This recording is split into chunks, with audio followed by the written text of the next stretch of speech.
Here we go. In 3, 2. You know I've done this before. I'm just saying it's like, if it was day 12. Tell me to direct you. Okay, that's true. So I'm just directing you. I apologize. I look in the camera. Yeah, you want to look right here. Here. I need a haircut. Yeah, because I was like, hey everybody, let me tell you about something really sad. Like on the news, where they're like, there was this horrible fire, all these people died. So we got a new zebra at the zoo. It's called a Segway. You should use it better. Hello Adventure. So,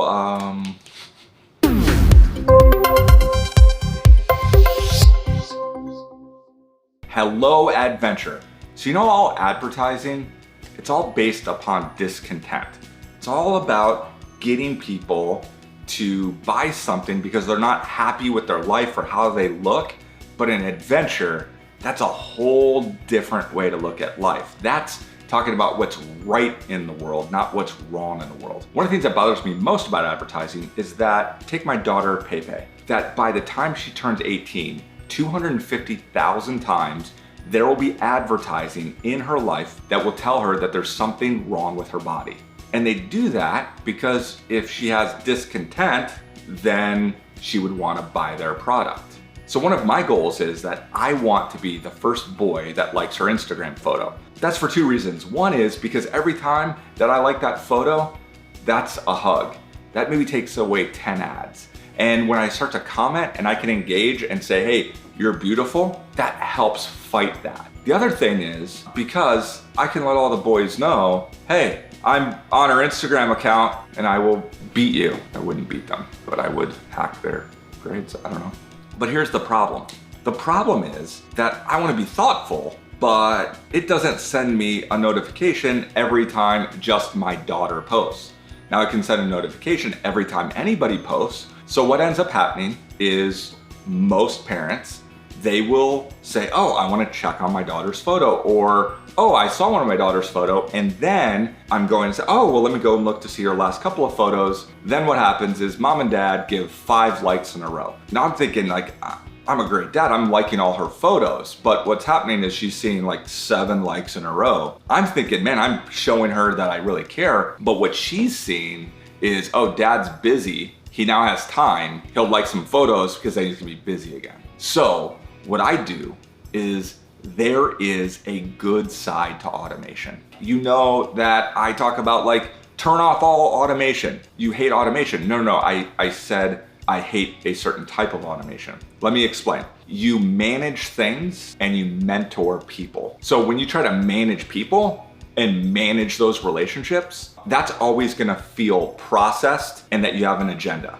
But I don't mind managing things. If a computer can help me do that, that's great. And if I can have some automation that helps me do relationships better, to assist me, to accelerate me, not to replace me. So I don't want to use automation to like somebody's photo or say, thanks for following me, when I know that it's 4 in the morning and you did not message me that. So what I can do is I can, for Pepe and my family and some of my close friends, I can have it message me and send me a text, a push notification anytime that they update Instagram, so I can make sure that I know that so that I can be thoughtful. So there is a great kind of automation, and we're gonna show you how to do that. One of the really interesting things that have happened in our world lately is that all of these apps and programs are now having the ability to connect and talk to each other. So think about that though. Remember Web 1.0, it's about information. Everything was siloed, nothing talked to each other. Now everything's becoming cloud-based and they're able to connect and talk to each other. Nerds call those APIs, and you don't really need to worry about that. How I translate that for people is it's a handshake. It's saying, hey, this is how the program works. The other one says, okay, well, this is how I work. And it translates that. So now we can connect all these different apps and programs, and it can do some pretty amazing things. The app that I'm gonna show you runs online as well as Android, iOS, tablet, smartphone, and that is called IFTTT. And what it stands for is if this, then that. So if this happens, then I'm going to trigger that thing. So a bad example of that would be if I follow you on Twitter, it messages you, hey, thanks for following. Here's my whatever. A good example of this is, so I'll tell you some of the ones that I use. I have one that anytime that I send a tweet, it will save that tweet in a spreadsheet and it lists the next tweet in order. Now, why is that great? Well, because we talked about the lifespan of a tweet, the half-life is 18 minutes. So that means there's gonna be some tweets that I'll reuse.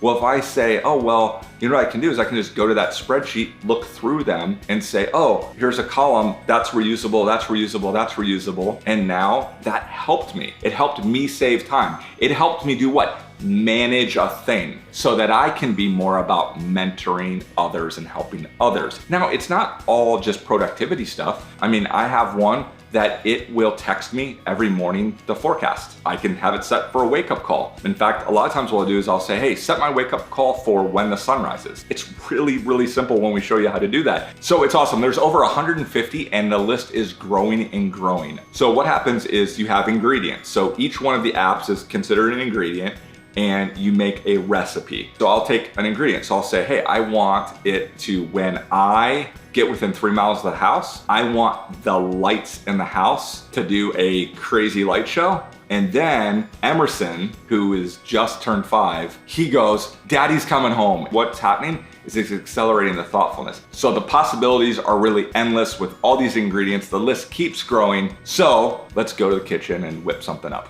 Okay, so we are now in the app called If This Then That, their app. They changed it to just the word if. They'll have some just featured ones, trending ones, all-time favorites. They'll even do different kind of collections. If I wanted to go and again, I can just search that entire database. So if I wanted to say, let me see everything that is on Twitter, published recipes on Twitter, some of these get into bad automation, but some of this can be really great. I use this one, back up my contacts to a Google spreadsheet, save my Facebook photos that I'm tagged in to my iOS phone. I also use save my Instagram photos to a Dropbox. Sometimes I tell you, like, hold back, don't go crazy, like go crazy. Just see all the different things that you want to do. Now, again, the buttons aren't always gonna be in the same place. This is telling me if something got activated, logging different tweets of mine, saving things to Pocket, which we had discussed. And so this will have all my different recipes. I think I have 60 loaded in, but let's create that one that I showed you, I talked about before, Peyton. So if this, right, then that. So if this happens, and so look at all the different, these are all different websites. So if I wanna go to Instagram, I want a new photo by a specific user. So I want that if the user at PayPay World, if she has a new photo, right? So conceptually, if Peyton posts a picture, then something will happen. Then I want something to happen. I can, for example, say, well, I want a hashtag to go in a Dropbox. So what I want an iOS notification. So if a new photo by PayPay World, then send me a push notification. And I finish that. And so now, anytime that she will do that, my phone will send a push notification and then I can go to her photo. And so you can see that the possibilities become pretty endless. It happens to everybody that I show this to. You're gonna download so many of them, it's gonna get crazy and you're gonna be like, it's overwhelming. You know what you can do? Just delete all of them and start over. Initially, I recommend just go crazy, have fun. Then turn them all off, do whatever, and then just slowly build a couple at a time. After you're done going completely crazy with ITT, I do want you to create your first recipe. Do what I did. Pick somebody that you want to make sure you're their first high five, their first hug. Your adventure is beautiful, and I like it. And your adventure begins right now.